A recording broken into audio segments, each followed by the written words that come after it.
Hey guys, welcome to the Crypto Winter Survivor. On this channel I will be reviewing all types of crypto projects.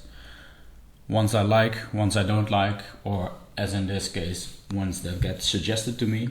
Today's review is about Rio DeFi or RFUEL. Rio DeFi wants to bridge traditional and decentralized finance. They want to offer decentralized financial opportunities like lending and saving. They want to decentralize e-commerce, where merchants can actually reach their clients instantly without having a middleman that gets a lot of fees and also saves all the data of the clients. And they want to have crypto to fiat gateways, partnerships with banks. They want to do debit cards. They want to have something called Rio Pay, in which you can just use your app and pay at merchants. They have a core team of 10 members. They have 4 advisors and they're still hiring.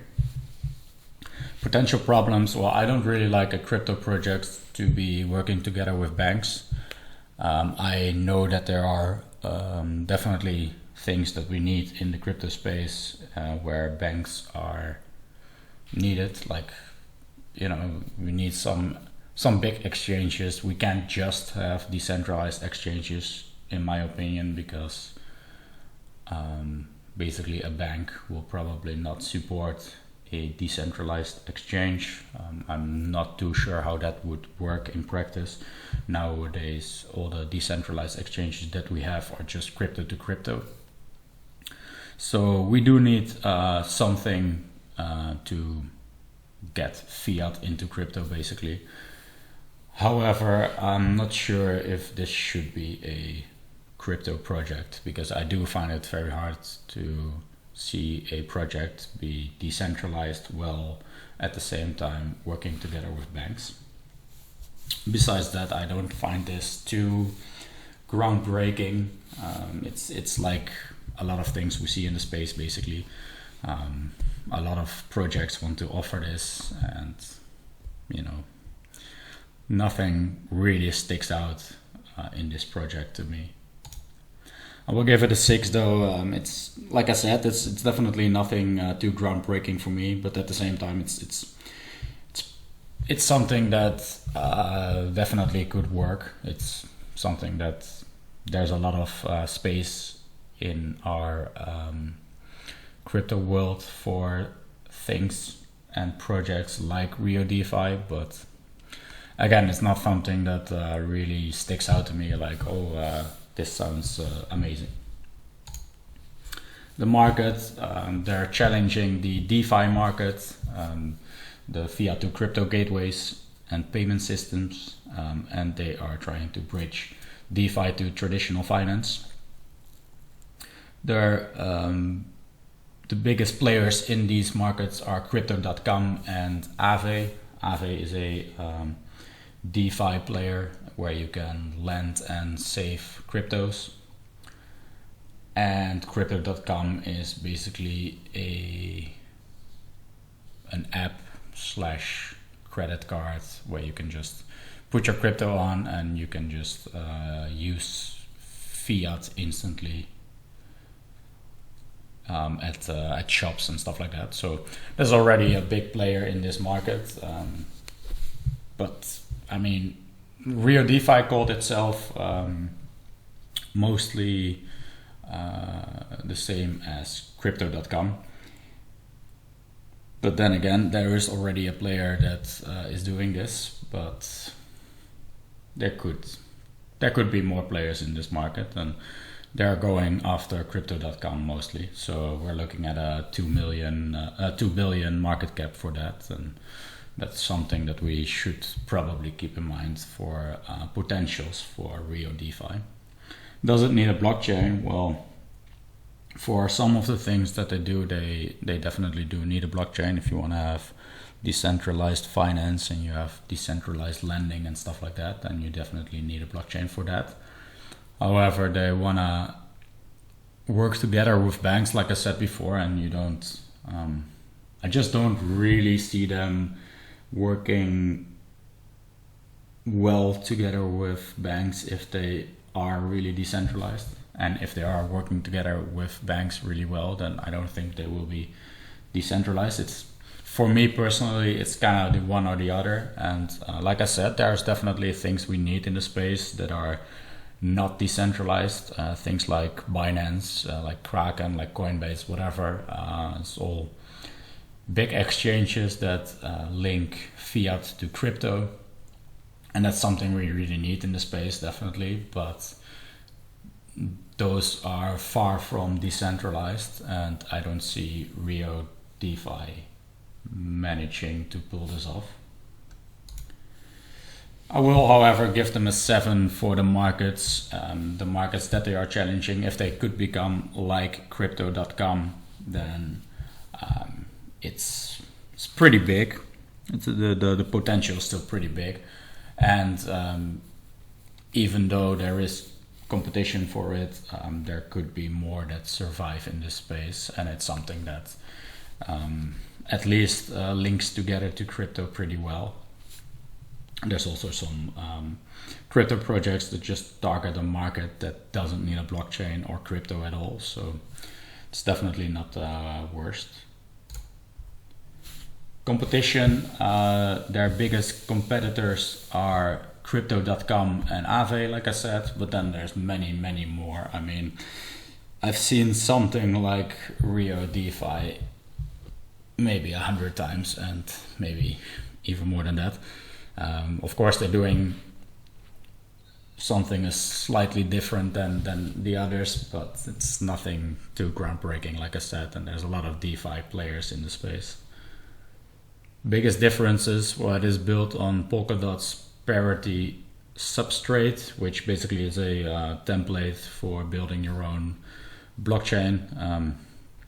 I saw the Gavin Woods, the CEO of Polkadot. I saw him in a video explaining how you could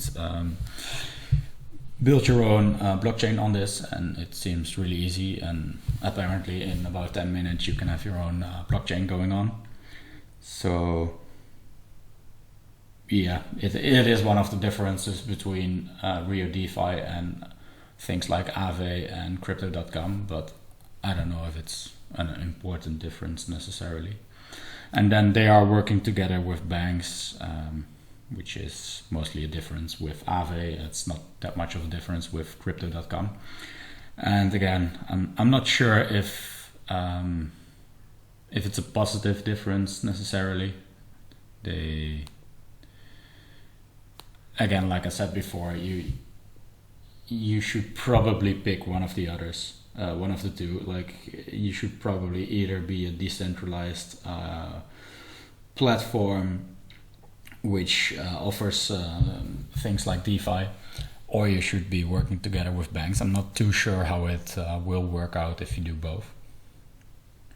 Then again, you can do your DeFi platform decentralized and then still work together with banks for your payment systems and apps and stuff like that, of course. But they didn't really state how far their connection to banks goes and how far their partnerships with them go. So we will have to see. Adoption, well, they're far behind on both of these.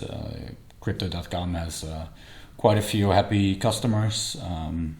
I don't have too much of an opinion about Crypto.com, or at least it's not for this video necessarily, but they are definitely far behind in adoption. However, there can be more players in the space, so it's fine to be behind, and you don't even ever have to overtake things like Crypto.com or Aave to become successful in this market. I will give them a 4 rating though, because apart from Crypto.com and Aave, there's just so many things that are going for the DeFi market, and well, I do really believe that there can be more players in this space, and there's definitely not going to be one winner in my opinion. It's also not good if there's 300 projects going after the same market. So I do think that there are markets that have less competition and need a project to step up more than the DeFi market really does.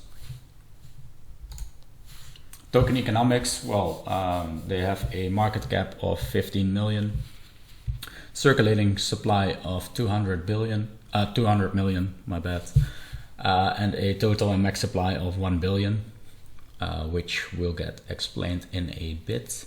They do a 70% token generation event, which I will come back to later, but basically 70% of their token supply will be generated in different instances.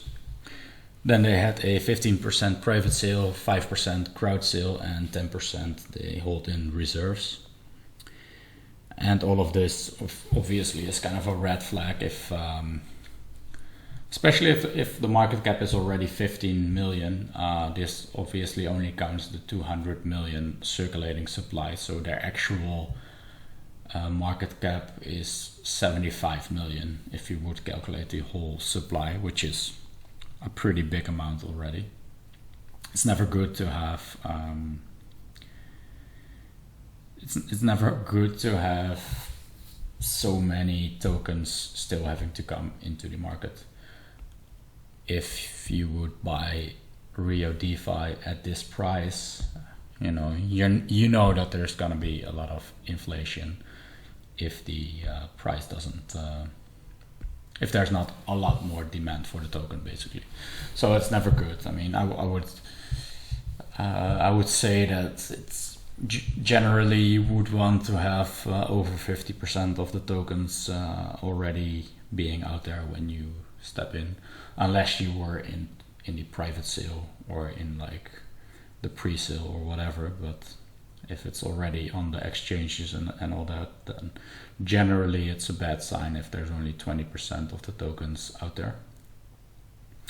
Then 80% of the fees of the network go to the nodes and 20% will go to the dApps, because Rio DeFi also wants to have dApps on their platform, but most of these dApps are going for the DeFi market most likely. So probably they will just have someone, for instance, offering lending on the Rio chain, and then this dApp, the project that builds this dApp, will get 20% of the fees being used in this decentralized application. And then the token distribution event is as followed. It's a bit much to all name, but basically there are a lot of tokens still to come, but at least they are used for some good things as well. Everyone who sets up a new Rio wallet will get, I believe, 10 RFUEL for free, and then there can be 5 million people setting up a Rio wallet, and these 10 RFUEL they will have to use in fees. It's not like they can just open a bunch of wallets and cash out these funds. So it's and then there's money invested in referrals, there's staking. So not all of the tokens that are gonna come is completely inflation. A lot is used for fees, a lot is used in staking. So if you are able to stake your RFUEL, then a lot of the inflation is already covered. But still, if you do just want to invest in Rio DeFi and you're not able to stake, then there's gonna be a lot of inflation. And even if you don't calculate the staking portion, then there's still quite a few tokens that are left to come onto the market. So the token economics are definitely not the best I've seen. I will give it a 4 because there's just a bit too much, too high percentage of tokens that are still have to come in onto the market, and I would give it a lower number if not a lot of it was in staking and in, for instance, these new wallets. I mean, that's pretty good for the network if you just give people some free amount of tokens to spend on fees and stuff like that. And they also had some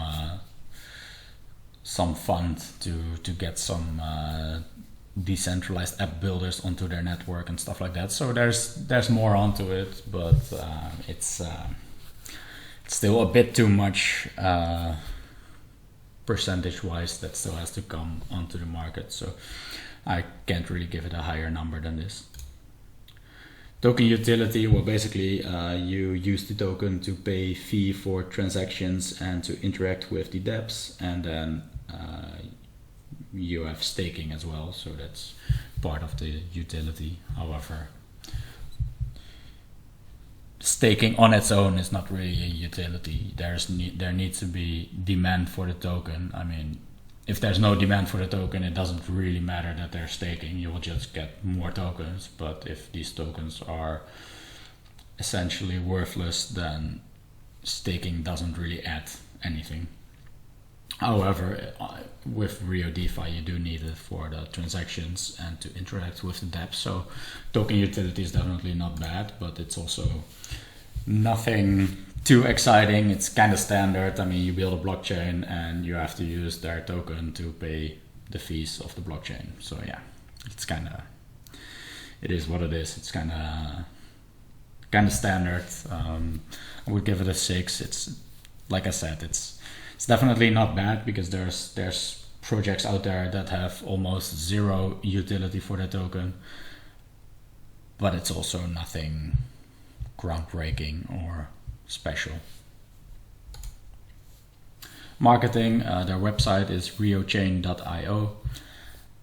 Nothing too special either, kind of like the whole project. It's like, in my opinion at least, it's a fine website. There's nothing wrong with it, but it's also nothing that excites me either.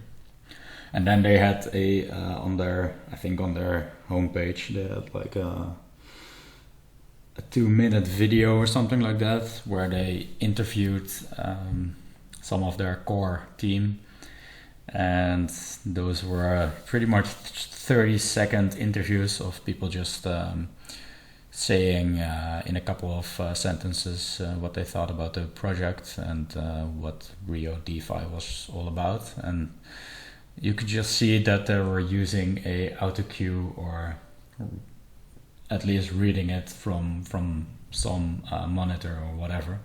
And in my opinion, it's kind of a bad sign if you have to say like 2 or 3 sentences about your project,